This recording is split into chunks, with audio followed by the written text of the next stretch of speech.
صبح کے 6:30 کا ہے اور دبئی کے حالات دیکھے، دبئی نے شارجہ کے حالات دیکھے، کتنی زبردست اور ٹھنڈک والا موسم ہے نا، اور اتنا زبردست آج فوگ تھی، بچے اسکول جانے کے لیے ریڈی تھے اور گاڑی ان کی آ چکی تھی، اور میں جب بچوں کو اسکول کے لیے چھوڑنے کے لیے جاتی ہوں نا، تو میں بچے نیچے تو خود چلے جاتے ہیں، لیکن یہ ہے کہ میں اوپر بالکنی میں کھڑی ہو کے اپنے بچوں کو دیکھتی ہوں نا، تو جیسے میں نے دروازہ کھولا اور بالکنی میں جب یہ نظارہ دیکھا نا موسم کا، انتہائی خوبصورت اور زبردست موسم تھا۔ بس یہ اتنا ہی تک ہے جب تک دھوپ نہیں نکلتی نا، جب دھوپ نکلے گی بس پھر اس کے بعد گرمی سٹارٹ، اور یہ حسین نظارہ جو ہے نا ہماری آنکھوں سے اوجھل ہو جائے گا۔ تھوڑی دور دور تک کچھ نظروں پہ نہ جو ہے وہ دکھائی بھی نہیں دے رہا نا، تو دعا کی کہ اللہ پاک خیریت سے بچوں کو اسکول لے کے جائے، کیونکہ بہت ہی زبردست جو ہے نا وہ دھند۔ کبھی کبھی انسان کی زندگی میں نا ایسے پریشانیاں آ جاتی ہیں نا کہ انسان سوچ بھی نہیں سکتا اور وہ تصور بھی نہیں کر سکتا کہ وہ اس پریشانیوں کا سامنا کرے تو کیسے کرے۔ اکثر کیا ہوتا ہے جناب، میاں جو ہے نا وہ الگ پریشان بیٹھ جاتا ہے، بیوی تھکی تھکی بھی ہوتی ہے اور دل گرفت ہوتی ہے، شوہر جو ہے وہ الجھا رہتا ہے، اور یہ دونوں میں فیصلہ ہی نہیں کر پا رہے ہوتے ہیں، کریں تو کیا کریں، کس سے بات کریں، کیسے مسئلے کا حل نکالیں۔ اور گھر میں 2 دن سے چولہا نہیں جا رہا تھا، چولہا نہ جلنے کی وجہ کہ ہم دونوں میاں بیوی نے بری طرح سے خوار ہو رہے تھے گھر ڈھونڈنے کے چکروں میں۔ گھر جب ہم ڈھونڈ رہے تھے، اور گھر آج کل جو دبئی کے حالات چل رہے ہیں نا، بہت ہی مہنگائی ہوتی جا رہی ہے دبئی میں، شارجہ میں، اور جو دبئی کے لوگ ہیں وہ شارجہ آ رہے ہیں، شارجہ کے لوگ عجمان کی طرف جا رہے ہیں۔ صبح شام پریشانی والے ماحول چل رہا ہے، پورا گھر جو ہے نا الجھا ہوا ہے۔ گھر جس گھر کو دیکھے وہ اتنا مہنگا گھر کہ انسان سوچ بھی نہیں سکتا کہ اس کو افورڈ کریں یا کیسے جا کے رہیں۔ تو اسی لیے 2 دن سے جو ہے وہ گھر ڈھونڈنے کے چکروں میں ہم لوگ باہر نکلے ہوئے تھے، جس کی وجہ سے ناشتہ بنایا، بچوں کو اسکول بھیجا، اور اسکول بھیجنے کے بعد نا پھر ہم لوگ خود ناشتہ وغیرہ کیا اور ہم لوگ نکل گئے گھر ڈھونڈنے کے لیے۔ تقریباً 10 بجے ہم لوگ جاتے ہیں، اور تقریباً 3 بجے ہم لوگوں کی واپسی ہوتے ہیں، اتنا بچے اسکول سے آ جاتے ہیں، اور بچے خود جو ہے وہ چپس وغیرہ بنا کے نا، فرائز پڑے ہوئے ہوتے ہیں، بچے وہ کھا لیتے ہیں۔ اس کے بعد جی ہم لوگ آئے سارا دن کے تھکے ہوئے، پھر آگے میں نے بھی 1-2 بار چپس وغیرہ بنا کے اپنے بچوں کو نہیں، اپنے میاں صاحب کو دیے، بس پھر 5 بجے پھر سے نکل گئے، 5 بجے نکلے پھر ہم رات کو 9-10 بجے آئے، اور تھکے ہوئے اتنے ہوتے تھے کہ اب جو ہے نا کھانا وغیرہ بنانے کا ہوش کس کو۔ بچے یہ ہے کہ بڑی بیٹی وہ اپنا اور اپنے بہن بھائیوں کا اس نے خیال رکھا ہوا ہے کہ کچھ نہ کچھ بنا کے ان کو دے رہی ہے، مطلب کچھ نہ کچھ کیا کہ وہ یا تو سوسیجز بنا دے گی، یا میگی بنا دے گی، یا جو ہے چپس فرائی کر کے بچوں کو، اپنے بہن بھائیوں کو، اور وہ خود دے دے گی۔ تو اسی طرح 2 دن سے گھر میں کھانا وغیرہ نہیں بنا، اور اتنے پریشانی والے حالات چل رہے ہیں نا، میں اللہ سے دعا کرتی ہوں کہ اللہ پاک جن جن لوگوں نے ہمیں اس پریشانی تک پہنچایا نا، اللہ ان کو بھی اس سے ڈبل پریشانیاں دے۔ کیا ہوتا ہے جی، گھر میں ایک دم جو ہے وہ خاموشی ہو جاتی ہے، اور سمجھ نہیں آتا کہ انسان جو ہے وہ کدھر جا کے اپنا سر مالے۔ تو اسی طرح زندگی جب مشکلات دیتی ہے نا، تو ہمارا سب سے پہلا رد عمل کیا ہوتا ہے جی، غصہ آتا ہے، دکھ ہوتا ہے، بے بسی ہوتی ہے، اور پھر اللہ سے شکوہ ہوتا ہے۔ یقین کریں میرے ساتھ بھی یہی تھا کہ مجھے ایک دم غصہ آ جانا، پھر دکھ ہونا، پھر بے بسی، اور پھر اللہ سے شکوے، اللہ سے لڑائی کرنے لگ پڑتی تھی، جھگڑے کرنے لگ پڑتی تھی کہ مجھے یہ پریشانی کیوں ملی ہے۔ پھر وہی بات کہ نماز میں جاتی تھی، پھر اللہ سے معافی مانگتی تھی کہ یا اللہ مجھے معاف کر دے، میں اس وقت پریشان ہوں، مجھے اللہ تمہارے سہارے کی ضرورت ہے، تمہارے جو ہے نا اللہ، میں کچھ بھی نہیں ہوں، بے شک میں کچھ بھی نہیں ہوں، اور جو کچھ بھی ہوتا ہے نا بے شک اللہ کی مرضی سے ہوتا ہے۔ تو آزمائش اس بات کی علامت نہیں ہوتی نا کہ اللہ ہم سے ناراض ہوتا ہے، آزمائش اس بات کی علامت بھی ہوتی ہے کہ اللہ چاہتا ہے کہ تم مضبوط بنو۔ تو سب سے بڑی بات یہ ہوتی ہے کہ ہم لوگ مضبوط نہیں رہتے، ہمارے اندر ایمان کی کمی ہے جو ہے ہمیں ناشکری میں بنا دیتی ہے، ہم نہیں سمجھ پاتے کہ پتہ نہیں کون سی ایسی تکلیف جو شاید اللہ نے ہمیں اس بڑی تکلیف سے بچا دیا ہے، تو اس لیے ہمارے لیے یہ چھوٹی چھوٹی ہمیں وقت حال وہ لگتا ہے کہ یہ ہمارے لیے بہت بڑی پریشانی ہے، بہت بڑی آزمائش ہے، لیکن شاید ہم اس پریشانی کو نہیں دیکھ رہے، نہ اس پریشانی تک پہنچ رہے ہیں جس پریشانی سے اللہ پاک ہمیں بچانا چاہتا ہے۔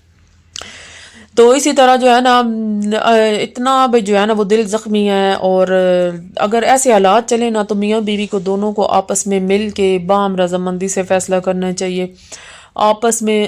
اچھا ہم عورتیں کیا ہوتی ہیں، اگر پریشانی ہوئی نا تو بیوی جو ہے نا رو رو کر تھک جاتی ہے، لیکن شوہر جو ہے نا وہ خاموش ہوتا ہے، شوہر جو ہے نا وہ مرد، وہی بات ہے، مرد وہ روئے تو وہ کمزور لگتا ہے. لیکن جب عورت رہے تو عورت ہوتی کمزور ہے, تو مرد کو طاقتور ہونا چاہیے. اور مرد اگر مضبوط رہے نا, تو ایک جو عورت ہوتی ہے نا جو کمزور ہوتی ہے, جب اپنے شوہر کو مضبوط دیکھتی ہے نا, یقین کرے وہ خود مضبوط بن جاتی ہے. لیکن جب شوہر کمزور پڑتا ہے نا جس جگہ پہ, تو وہاں پہ عورت, تو میں کہتی ہوں پہلے, میں اپنے بارے میں بتاؤں, میں تو کہتی ہوں میں پہلے بربری دیوار ہوں اور گر جاؤں.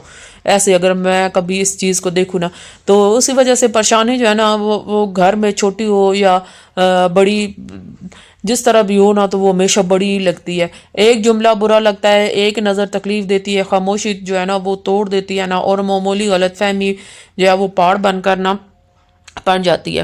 اچھا, پریشانی کے وقت جو ہے نا میاں بیوی کو آپس میں دشمنی نہیں کرنی چاہیے نا, وہ آپس میں جو ہے نا دونوں کو ایک ہی مسئلے اگر شکار ہوتے ہیں نا, دونوں کو چاہیے کہ آپس کی باہمی رضامندی سے جو ہے نا وہ کام کریں. جو آپ لوگوں کے لیے اچھا ہے, جو اللہ کی ذات نے آپ کے لیے بہترین سوچ کے رکھا ہے نا, دونوں ایک دوسرے کے ساتھ مشورہ کریں. اور آپ لوگوں کو چاہیے کہ آپ نے آگے چل کرنا وہ کرنا کیا ہے.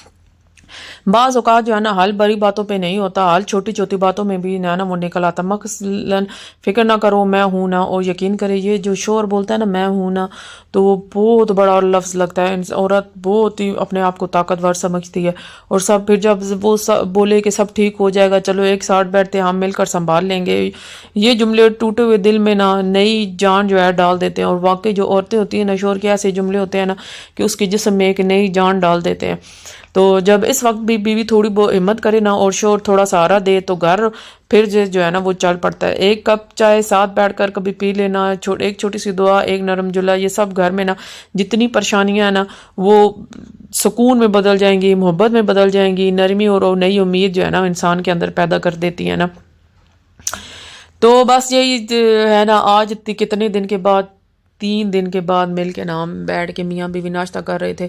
کیونکہ صبح کے ٹائم جیسے میں نے آپ کو بتایا تھا کہ ناشتہ میاں بیوی کرتے تھے, میاں صاحب اپنا الگ کا کر رہے ہوتے تھے اور میں اپنا الگ. کیوں, ان کے آفس کا کام بھی ہوتا تھا, وہ مل کے نا بیٹھ کے کھانا نہیں کھا سکتے تھے. میں فٹافٹ, مجھے پتہ ہوتا تھا کہ میں نے نکلنا ہے, گھر ڈھونڈنے کے لیے جانا ہے, تو جلدی سے اپنا کام ختم کروں اور ناشتہ وغیرہ کروں, کام وغیرہ کر کے تو نکلوں.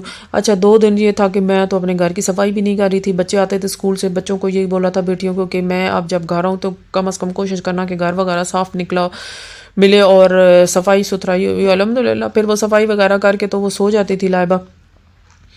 اور اب جو ہے نا وہ جمعے کا ٹائم تھا, اور آج جو ہے نا پھر میں ٹائم سے اٹھ گئی تھی. ناشتہ وغیرہ بنانے کے بعد میں پھر کچن میں جب آئی نا کھانا بنانے کے لیے, تو جو ہے کیا کہتے ہیں انابی میرے ساتھ آ گئی تھی. اس نے کہا تھا کہ آج جو ہے نا ماما میں آپ کے ساتھ مل کے بریانی بناؤں گی. آج پھر دوسری ٹائم جو ہے وہ انابیہ نے میرے ساتھ مل کے بریانی بلکہ سیکھی ہے. ایک طرح سے اس کا دل کرتا ہے کچن میں آ کے نا کام کرنے کے لیے, وہ آ کے اس کا دل کرتا ہے کہ میں نئی نئی ڈشز جو ہے نا مجھ سے ماما سے سیکھے, اور پھر وہ مطلب کوشش کرتی ہے بنانے کے لیے.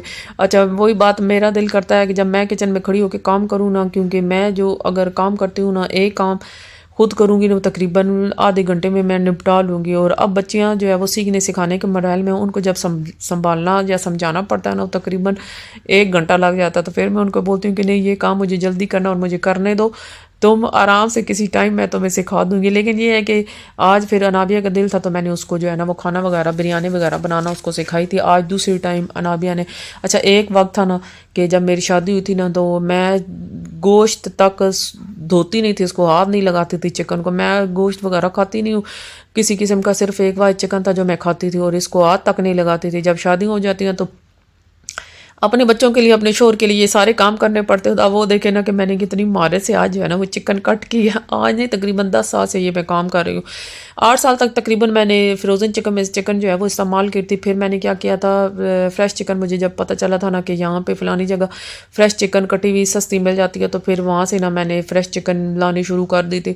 اور اب یہ ہے کہ پھر میں فروزن چکن کچھ دن سے لا رہی ہوں. فریش چکن پہ مجھے آفر ٹائم سے نہیں مل رہی تھی, کہ جن دنوں آفر ہوتی تھی ان دنوں میرے میاں صاحب آفس ہوتے تھے, اور اس لیے میں جو ہے نا چکن لے آئی تھی, فریش ہی فروزن چکن لے آئی تھی, اور کاٹ کے میں نے نا بریانی اس کی بنائی تھی.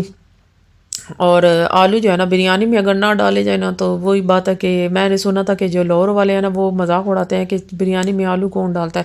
اور ہمارے یہاں ایسا ہے کہ اگر بریانی میں آلو نہ ہو تو بریانی کا مزہ نہیں آتا. میری لائبہ جو ہے وہ کھاتی نہیں ہے بریانی میں, چکن وغیرہ نہیں کھاتی, تو وہ آلو شوق سے کھاتی. اور سچی بات ہے آلو شوق سے میں بھی کھاتی ہوں. آلو تو لازمی چاہیے ہوتے ہیں بریانی میں نا.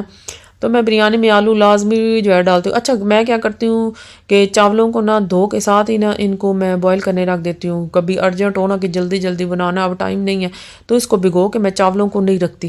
تو برتن وغیرہ بھی آدھے سے زیادہ میں نے سنبھالے ہوئے ان کو الگ سے میں بھگو کے رکھ بھی نہیں سکتی تھی، اس لیے میں نے اسی دیچکی میں بنایا اور اسی دیچکی میں نے ساتھ ہی بھگو کے نمک ڈال دیا. اور اس کے بعد میں نے اس میں سرکہ بھی ڈالا تھا نا، کیونکہ یہ جو چاول ہے نا وہ شاید تازہ چاول ہے، اور تازہ چاولوں میں کیا ہے جی یہ بہت جلدی جو ہے نا حلوہ ٹائپ بن جاتے ہیں. اچھا حلوہ ٹائپ سے یاد ہے نا، مجھے تو چاول حلوہ ٹائپ والے بڑے پسند ہیں، لیکن جو مرد حضرات ہیں نا پاکستانی زیادہ تر ان کو حلوہ والے جو ہے نا چاول بالکل پسند نہیں آتے. اور حلوہ والے جو چاول ہوتے ہیں نا وہ آلو چاول ہوتے ہیں، بہت ہی لذیذ اور بہت ہی مزیدار لگتے ہیں. تو پاکستان میں تو لازمی دال چاول اگر حلوہ بنے ہوئے ہونا یقین کرے بہت ہی مزیدار لگتے ہیں، خاص کر وہ ٹوٹا چاول جو ہوتے ہیں. اور ان کی یقین کرے جو ٹوٹا چاول کی خوشبو ہوتی ہے نا وہ ان چاولوں کی بالکل نہیں ہوتی باسمتی چاول کی. میں نے تو اپنا یہ ایک اندازہ لگایا ہے کہ جو خوشبو آپ کو ٹوٹا والے چاول سے ملے گی نا وہ خوشبو آپ کو بناسپتی چاول بریانی والی رائس میں بالکل بھی نہیں ملے گی. ایک جو ہے نا وہ بڑا میں نے پیاز لیا تھا نا، نابیہ نے اس کو براؤن کر دیا تھا، اور ساتھ جو ہے نا 3 عدد میں نے یہ کیا لیے تھے ٹماٹر لیے تھے. چلے میں آپ کو ساتھ ساتھ ریسیپی بھی بتاتی ہوں نا. نابیہ کو تو بس وہ دیکھ رہی تھی کہ ماما ہاتھ کے اندازے سے سارا کچھ کر رہی ہے نا. اچھا وہ حیران بھی ہو رہی تھی کہ ماما یہ سارا ایسے اب اتنا ٹائم گزر چکا ہے، کتنا زندگی میں 15 سال کی عمر سے کھانا بنانا شروع کیا تھا، اور تو تقریباً 25 سال تو ہو چکے ہیں، 20-25 سال سے کھانا بنا رہے ہیں. تو ابھی بھی نہ سمجھ آئے کہ اندازے نہ صحیح ہوں تو پھر کب صحیح ہوں گے. بہرحال بریانی وغیرہ بناتے اس میں تو مجھے پھر یاد ہی نہیں رہا تھا. آلو تو کاٹ کے رکھے ہوئے تھے، آلو پھر اینڈ میں، اور جب موبائل ہو نا آپ موبائل یوز کر رہے ہو تو پھر کیا ہوتا ہے جناب یہ صورتحال ہوتی ہے. جب میں 5 منٹ بعد باہر آئی ہوں چاولوں میں بالکل پانی وغیرہ جو ہے وہ ختم ہو چکا تھا. شکر ہے میں ٹائم سے آ گئی تھی، اور ورنہ جو ہے نا یہ میری چاولوں کی صورتحال جو ہے نا وہ کچھ اور ہی ہو جانی تھی، سارے لگ جانے. فٹافٹ اس کے اندر میں نے پانی ڈالا تھا. وہی بات کہ چاول جو ہے نا وہ نکھر کے بڑے ہوئے تھے، اور لیکن یہ ہے کہ دیچکی کم پڑ گئی تھی. اب پریشانی یہ بھی دیچکیاں ساری میں نے سنبھالی ہوئی تھی. تو بہرحال ساتھ والوں کے گھر سے آیا ہوا تھا ڈونگا وغیرہ آیا ہوا تھا نا، تو اس لیے آج میں نے چاولوں کی مقدار بھی اس میں کچھ زیادہ ہی رکھ دی تھی، کیونکہ چاول جو ہے نا آئے صورت مجھے ڈونگا جو ہے نا ان کو واپس کرنا تھا. اچھا میری عادت یہ ہے نا اگر میرے گھر میں کسی کے گھر سے نا کوئی کھانا وغیرہ آ جائے نا یقین کریں میں کبھی بھی ایسے خالی برتن نہیں دیتی، کبھی بھی نہیں دیتی. لازمی اسپیشل پھر کچھ نہ کچھ بناتی ہوں اور میں پھر تب جا کے ان کو دے کے آتی ہوں. تو ساتھ والے پڑوسن نے نا مجھے وہ دیا ہوا تھا پاستا بنا کے 2-3 دن پہلے لے کے آئی تھی، جو کہ اس نے بڑے مزیدار بنایا تھا. تو میں نے سوچا تھا چلو بریانی کی مقدار زیادہ رکھ دیتی ہوں اور ان کو نا اس طرح ان کا ڈونگا بھی جو ہے وہ واپس ہو جائے گا. تو اس لیے آج بریانی کی مقدار بھی زیادہ تھی اور دیچکیاں جو ہے نا وہ دونوں میری چھوٹی پڑ گئی تھی. لیکن پھر بھی یہ ہے کہ الحمدللہ کام چل گیا تھا، گزارا ہو گیا تھا، اور بس جیسے تیسے کر کے نا میں نے بنا لیا تھا. اچھا باقی جو ہے نا انابیہ بس انابیہ کا یہاں پہ کام ختم ہو چکا تھا، اور اب جو ہے نا میری باری تھی اب اس چاولوں کو دم دینا. اچھا ایک بار شاید میں نے پہلے بھی بتایا تھا کہ اگر آپ کے پاس کلر نہیں ہونا بریانی کے لیے، کلر تو میرے پاس تھا لیکن وہی بات پیکنگ میں رکھا ہوا ہے سارا کچھ، اور پیکنگ میں ٹیپے ساڑی چڑھا لی ہیں اور پھر بالکل اتنی بندی ہے اس کو کھولو. تو آپ لوگ کیا کریں جب آپ کے پاس فوڈ کلر نہ پڑا ہو نا تو جو ہلدی ہوتی ہے نا ہلدی اوپر اگر آپ ڈالیں گے نا آپ یقین کریں بھئی میں کہتی ہوں بھئی ایک تو یہ ہیلدی بھی ہے، کلر تو ہیلدی نہیں ہے یہ ہیلدی بھی ہے، اور یقین کریں اس سے بریانی کا کلر اتنا زبردست آتا ہے نا کہ آپ خود بھی جو ہے محسوس کریں گے کہ بریانی کا جو کلر ہم کلر ڈال کے جو لے کے آتے ہیں نا وہ اتنا زبردست نہیں ہوتا جو ہلدی والا کلر. اب یہ دیکھیں دیچکی اتنی فل بھری ہوئی تھی، لیکن یہ ہے کہ چاول میرے پک چکے تھے، اور سب سے پہلے پھر اوپر سے چاول میں نے آرام سے نکال دیے تھے نا، ایک پلیٹ میں نے ڈال دیے تھے بڑے. پھر اس کے بعد آرام سے میں نے اس کو مکس کر دیا تھا چاولوں کو، اور پھر ساتھ والی کا جو ہے نا وہ ڈونگا وغیرہ میں نے اچھا سا جو ہے نا وہ بھر کے ڈال کے تو میں نے ان کو بھیج دیا تھا. بہرحال اب جو ہے نا ہمارے کھانے کا بھی ٹائم ہو گیا اور میرا ولاگ ختم ہونے کا بھی ٹائم ہو گیا. باتیں میری کہاں سے کہاں چلی جاتی ہوں، ٹاپک میں کون سا شروع کرتی ہوں، بعد میں کیا شروع کرتی ہوں، اور پھر میری بات آہستہ آہستہ کر کے پتہ نہیں کہاں سے کہاں چلی جاتی ہے. کسی زمانے میں امی بھی اسی طرح کرتی تھی، ایک کام ہوتا تھا ایک بات سٹارٹ کرتی تھی میں نے وہ قصہ ختم کر کے آگے آگے آگے وہ پتہ ہی نہیں چلتا تھا کدھر پہنچ جاتی ہوں گی. بہرحال اب یہاں پہ میرا ولاگ ختم ہونے کا ٹائم آ گیا. اجازت چاہتی ہوں آپ لوگوں سے، پلیز جاتے جاتے لائک کمنٹ سبسکرائب ضرور کیجیے گا. اللہ حافظ.